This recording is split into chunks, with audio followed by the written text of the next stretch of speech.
Capital Sonoro. Ahora.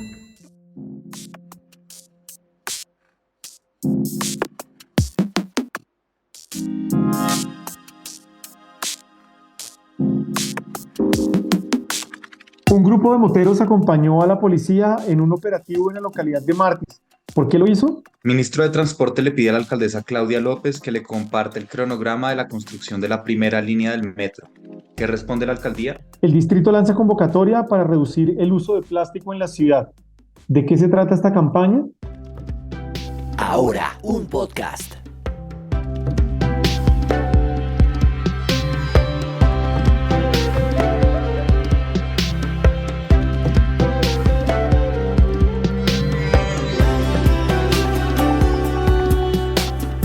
Hola, soy Fernando Rojas Parra y esto es Ahora un podcast. Y mi nombre es Santiago de Narváez. Es jueves 27 de julio de 2023. Y el dato del día está relacionado con nuestro especial de hoy, como siempre, como todos los días, sobre el consumo de carne en Bogotá. Recordemos que hace unos meses el presidente Petro abrió la posibilidad de volver a los mataderos municipales para, dice él, democratizar el negocio de la carne. Bogotá cuenta hoy en día con dos mataderos, Guadalupe en la autopista sur sobre el río Tunjuelo y Ble en el suroccidente de la ciudad. ¿Cómo son los índices del consumo de carne entre los bogotanos? ¿Cuántas reses y cerdos se sacrifican al día en estos mataderos? ¿Cuál es la sensibilidad de los bogotanos frente al consumo de carne animal y las huellas medioambientales que la ganadería implica? Sobre esto hablamos hoy. La periodista detrás de la investigación fue Daniela Spitia. Hola Daniela, cuéntenos cómo vio el programa y cuál es el dato del día. Un saludo para todos. Bueno, hay que arrancar diciendo que el 40% de la carne que se comercializa en el país es consumida en la capital. Y al año cada persona consume cerca, ojo al dato, de 17 kilogramos de carne en el país. Como lo mencionabas, en Bogotá hay dos mataderos principales y les cuento que en cada uno se sacrifican entre 900 y 1100 reses a diario. Este ganado bovino llega procedente de todos los rincones del país, pero la mayor parte se traslada desde la Orinoquía, Cundinamarca, Meta y Arauca. Sobre el anuncio de la eventual reapertura de los mataderos municipales, consultamos a distintos actores de la industria cárnica, desde ganaderos hasta los expendedores de carne en las famas, y algunos nos manifestaron que sí sería beneficioso para reducir el costo de la carne, pues el monopolio de los frigoríficos estaría acaparando el negocio últimamente. Sin embargo, para muchos otros no tendría un impacto directo en su venta. Además, revisamos también esas implicaciones en salubridad que tiene lo que consumimos, ¿no?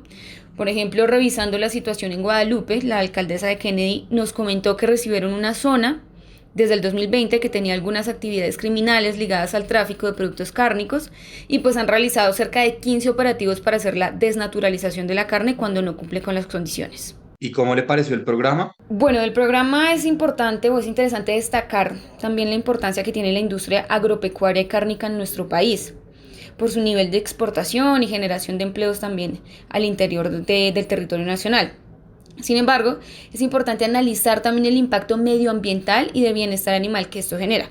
Por ejemplo, según cifras de la FAO, el 14,5% de todas las emisiones de gases de efecto invernadero causadas por el ser humano se deben a la ganadería. Entonces es un programa que nos deja distintas reflexiones para cada persona que lo pudo ver desde su casa. Bueno, Daniela, gracias. Ahora sí, vamos con las noticias.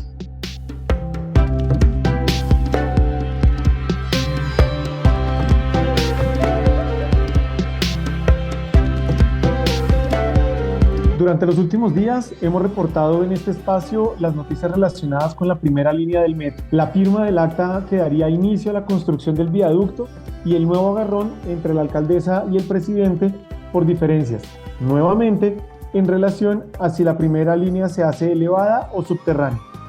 Pues le seguimos haciendo seguimiento a este tema. Esteban Bejarano, ¿qué ha pasado entre ayer y hoy con el tema del metro? Fernando, pues sigue el rifirrafe entre el gobierno y el distrito. Sin embargo, en las últimas horas pues se dio a conocer que el Ministerio de Transporte invitó a la alcaldesa de Bogotá a compartir varios detalles del metro. Ok, y entonces, ¿qué dice el ministro de Transporte? El ministro William Camargo le hizo la solicitud a la alcaldesa de la información precisa frente a los cronogramas, frentes de obra, los estudios y diseños aprobados, todo lo relacionado a la puesta en marcha de la primera línea del metro.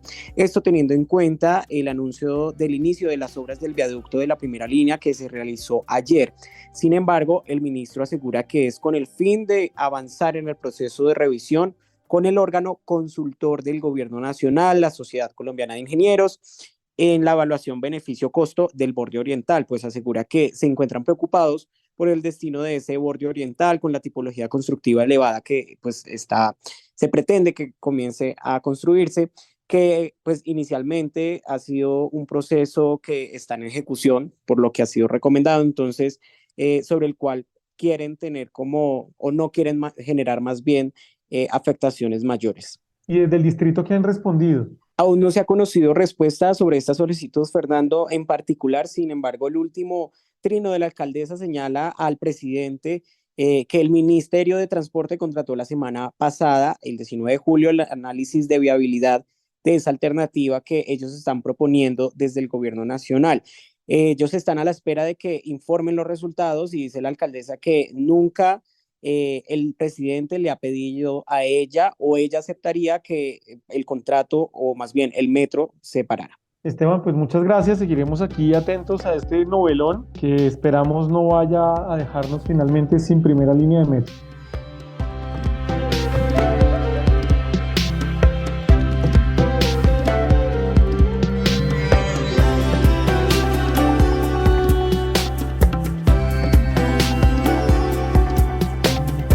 Diga, Fernando, ¿usted sabe algo del microplástico? Microplástico no, realmente no tengo ni idea. Pues, Fernando, vivir en esta época que muchos científicos llaman el antropoceno implica asumir que uno de los materiales con los que más tenemos que convivir los humanos y en general las especies vivas, para bien y para mal, es el plástico. Sin embargo, no hay que ser fatalistas y decir que porque vivimos en el antropoceno estamos condenados a comer plástico sin darnos cuenta o a producir un montón de basura que es al final plástico. ¿No estamos condenados? A ver, ¿cómo así? Vea, le cuento, el distrito está lanzando ahora una iniciativa para pensar maneras y prácticas de reducir el uso de plástico, pero el que nos puede hablar mejor de este tema es Cristian León. ¿Qué hubo, Cristian? Háblenos más de esta convocatoria al distrito, quién la está promoviendo y qué implica. ¿Qué más, Santi? ¿Qué más, Fernando? Bueno, sí, esperemos que no estemos condenados y esta es una de las estrategias que pues puede ayudar un poquito a mitigar el impacto del plástico. ¿Quién la lanza? La agencia Atenea. ¿Cómo se llama la convocatoria para los que estén interesados? Convocatoria Ecociclo. ¿Qué es? Una oportunidad para que grupos de investigación puedan colaborar con empresas de la ciudad que utilizan estos plásticos de un solo uso y les ayuden a diseñar envases y empaques que reduzcan pues tanto impacto ambiental que generan estos residuos finalmente durante todo el ciclo de vida del producto, que a veces es muy corto, al mismo día que ya lo ponen en la venta ya se está usando y va para la basura. Suena bien, Cristian. ¿Cuánta plata se espera invertir en esta convocatoria? Bueno, lo que nos han indicado es que se destinó un presupuesto de 2.400 millones de pesos, pero no solo va a ser para que estos grupos tengan un dinero y que puedan desarrollar innovación de idea nada más, sino que si llegan a ser beneficiados a esta convocatoria, ellos también deben realizar una contrapartida en efectivo o en especie del 20%. ¿Esto qué quiere decir? Que listo, se les da el dinero para que hagan la innovación, pero con un 20% mínimo deben responder ya sacando el producto o un resultado que realmente pueda utilizarse para estas grandes empresas. En total, de los 2.400 millones de pesos que se invierten, 350 millones van a ser equivalentes a esa retribución. Y por último, ¿quiénes pueden participar y cuándo se cierra la convocatoria? Bueno, esta convocatoria para los que estén interesados, que ya vamos a dar los requisitos, va hasta el 19 de septiembre, es decir, hay tiempo. ¿Quiénes se pueden lanzar? Bueno, hay dos perfiles, como vimos, uno de los grupos de investigación que desarrollen la idea y el otro las empresas. Primero, ¿qué deben tener esos grupos de investigación que tengan una idea innovadora para mitigar tanto plástico? Pues bueno, aquí pueden participar en grupo, incluso alianzas de grupos, pero que ya tengan cierto avance, es decir, que ya hayan desarrollado, no es necesario que ya lo estén implementando, pero sí que por lo menos tengan ya una idea, una propuesta de cómo pueden hacerlo. Y también las empresas, cuáles pueden aplicar las que utilicen empaques y envases para llevar sus productos al consumidor final. Esos son como los requisitos. También hay una serie de lineamientos para los grupos que los pueden encontrar en www.agenciaatenea.gov.co/convocatorias, en donde pueden ya tener a detalle cuáles son todos los requisitos, pero básicamente es ese.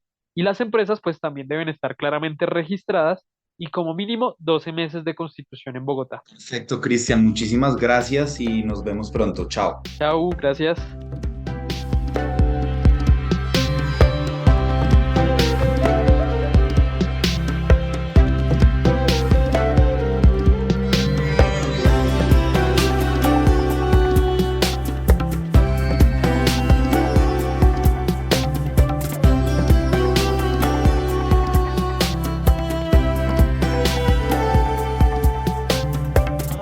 porque hoy es jueves, tenemos a nuestro habitual invitado de los jueves, Fernando Rojas, director de Planeta Bogotá.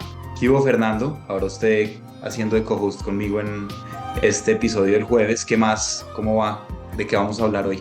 Todo bien, Santiago. Pues vamos a hablar de un golpe que viene al bolsillo de las personas en el país y es el aumento de la tarifa de taxis que se espera que entre a funcionar después de las primeras semanas de agosto. Ok, ¿cómo es eso?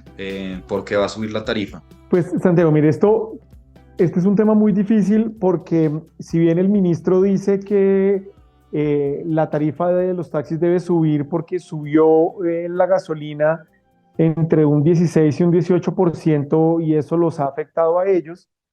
También está hablando de poner en funcionamiento para los taxis la tarifa dinámica similar a la que está pasando, a la que tienen las aplicaciones de transporte individual.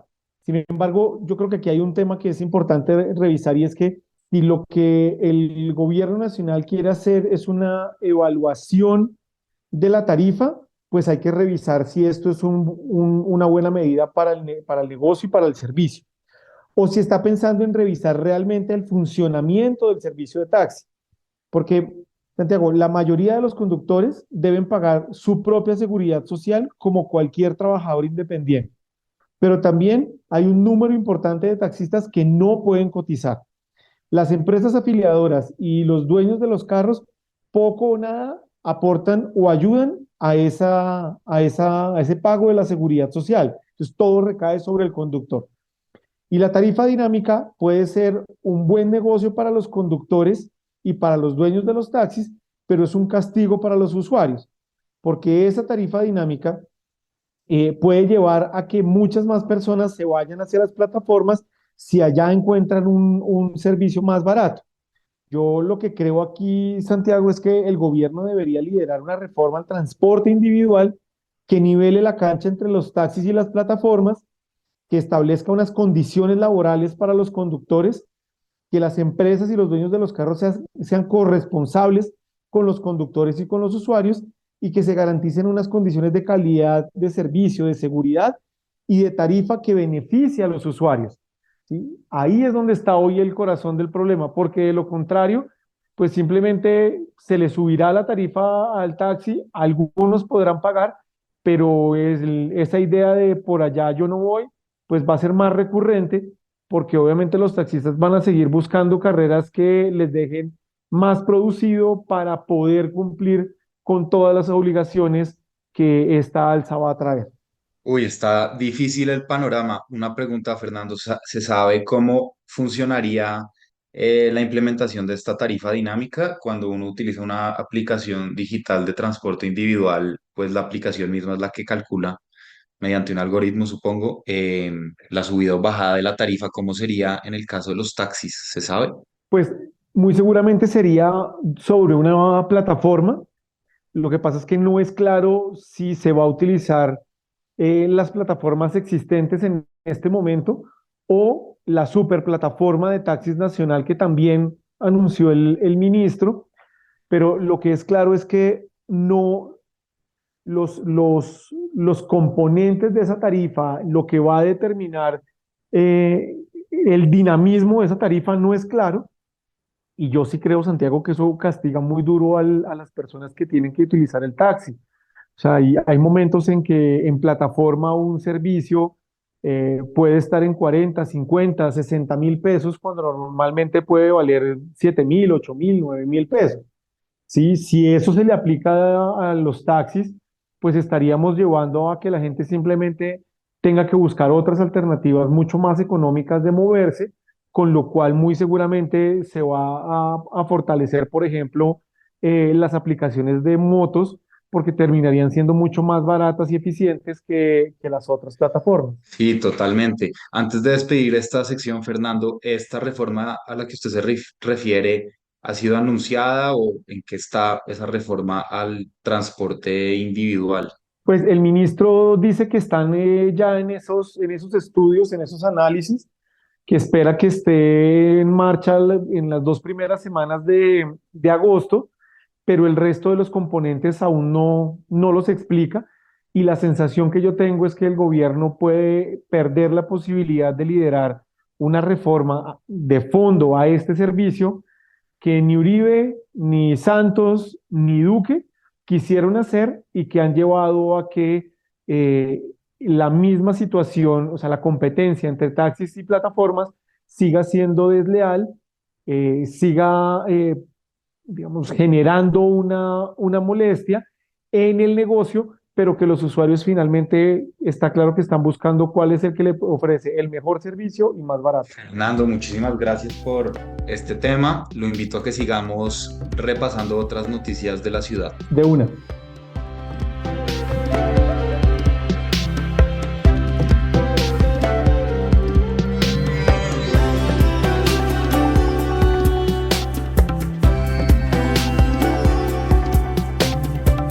Ayer nuestro programa del mediodía se enfocó en cómo está la seguridad en las calles de Bogotá. Andrés Zapata, el periodista detrás de la investigación, habló con una de las voceras de la Red de Seguridad Ciudadana que convoca a más de 3.000 moteros que se están organizando para reportar posibles crímenes en la ciudad. Andrés, ¿qué noticia hay con esta red de seguridad que, según entiendo, es la más grande de la ciudad? Hola Fernando, así es la red ciudadana más grande del país y la noticia más reciente es que un grupo de aproximadamente 40 moteros hicieron parte de uno de los primeros operativos en articulación con la Secretaría de Seguridad y la Alcaldía Local de Los Mártires. Esta articulación hace parte de las redes de apoyo que se han creado para responder de manera inmediata ante cualquier hecho de inseguridad o delito que se presente en alguna localidad de la ciudad. ¿Cuándo se dio este operativo? La coordinación del operativo se realizó en la madrugada de este 27 de julio. La red de apoyo acompañó a la policía y alcaldía local de Los Mártires en la recuperación de espacio público de la calle 13 con avenida Caracas. La función del grupo de apoyo era vigilar, acompañar y estar pendiente por si requerían de alguna reacción que necesitara movilizarse de inmediato. Pero hablamos con Luna Osorio. Ella es vocera de la red de apoyo. Escuchemos. El día de hoy realizamos una articulación entre las redes de apoyo y la alcaldía local de Los Mártires, en la que unimos fuerzas para acompañar un operativo en la calle 13. La labor principal de las redes de apoyo fue hacer un acompañamiento y brindar una información necesaria en caso de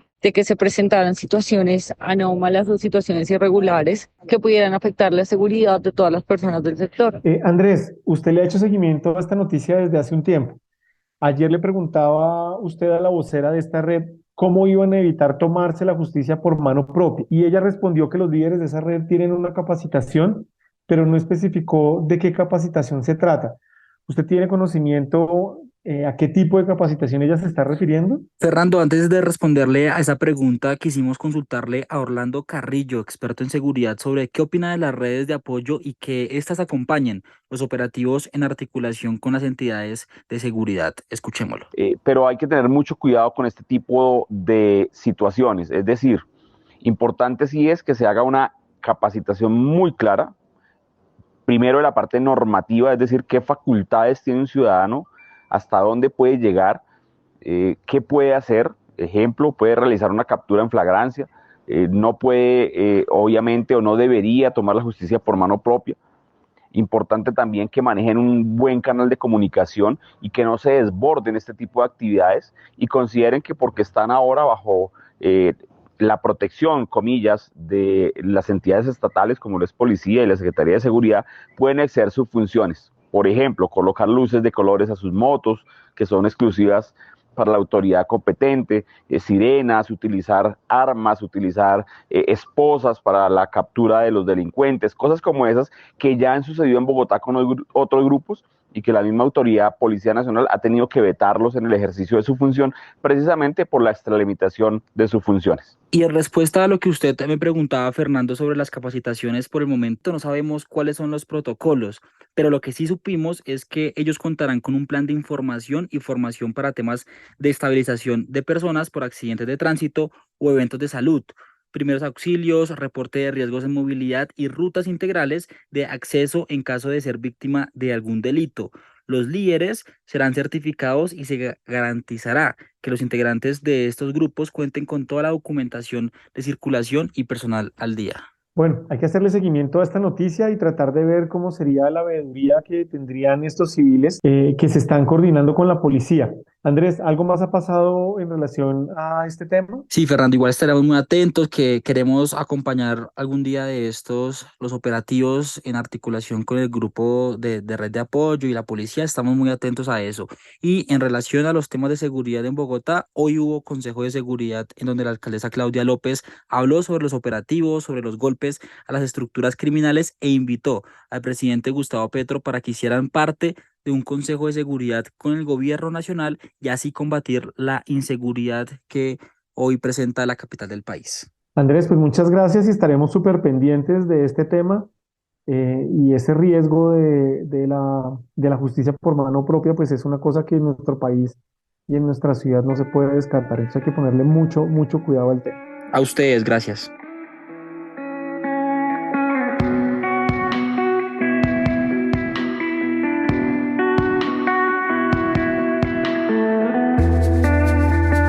Y no se vaya sin las siguientes noticias. Una de deportes porque la ciclista caldense Diana Peñuela del equipo DNA Pro Cycling volvió a ganar en la Vuelta a Colombia femenina, esta vez en la segunda etapa que se corría entre Tunja y Oiba, con mucho descenso, por cierto. Peñuela había ganado ayer en la primera etapa que se disputó en un circuito en Tunja y de esta manera se afianza en la clasificación general. La competencia, la Vuelta a Colombia femenina, va hasta el próximo domingo 30 de julio. Una de corrupción, porque al caso del que ya fue bautizado como el cartel del petróleo, en el que la Dijín desmanteló un complejo operativo, en el que empresarios se aliaron con el ELN para robar del oleoducto de Caño Limón Coveñas cantidades enormes de petróleo para ponerlo en el mercado internacional. Pues bien, el periodista investigativo Julián Martínez publicó hoy en su cuenta de Twitter que Hernando Silva Bickenbach, quien estaría implicado en este enorme caso de corrupción, comparte junta directiva en la empresa Administración Operativa Automotriz con Luis Carlos Sarmiento Gutiérrez, presidente del Grupo Aval. Y otra, Fernando, de miscelánea, que es más bien como un reencauche de una noticia histórica, más bien un reencauche de una noticia conspirativa. Noticias Caracol publicó ayer en su emisión del mediodía una entrevista con un periodista argentino que se ha pasado la vida investigando el nazismo en Argentina. Y dice el periodista que existe una foto 100% verídica que comprueba que Hitler no se suicidó en 1945, como dicen los libros de historia, y que además estuvo en América y encima que en el año 54 residió, oiga bien Fernando, en la ciudad de Tunja, Boyacá. La teoría es vieja, casi tan vieja como la noticia del suicidio de Hitler, y reactiva otra vez la polémica. ¿Vivió Adolf Hitler en Tunja? Eso fue todo. Ahora es un proyecto periodístico de Capital que está en televisión, en YouTube, en las redes sociales y aquí en podcast. Busque Capital Político y de vital importancia para saber lo que pasa en la política y en la cultura. Y despierte todas las mañanas con nuestro boletín en su correo electrónico. Este podcast es producido por Andrés Villamil. La escritura está a cargo mía, Santiago de Narváez y de Juan Pablo Conto. Y la edición está a cargo de Cian Bernardo González. La dirección de los periodistas del Sistema Ahora está a cargo de Andrés Páramo. La de Capital Sonoro a cargo de Santiago Rivas. Y la del Sistema Informativo Ahora a cargo de María Paula Martínez. Google dice que mañana viernes habrá 50% de posibilidades de lluvia y que la temperatura estará entre los 10 y los 17 grados. No termine el día sin información. Búsquenos en todas las plataformas de podcast y compártanlo. Chao, hasta luego. Capital Sonoro.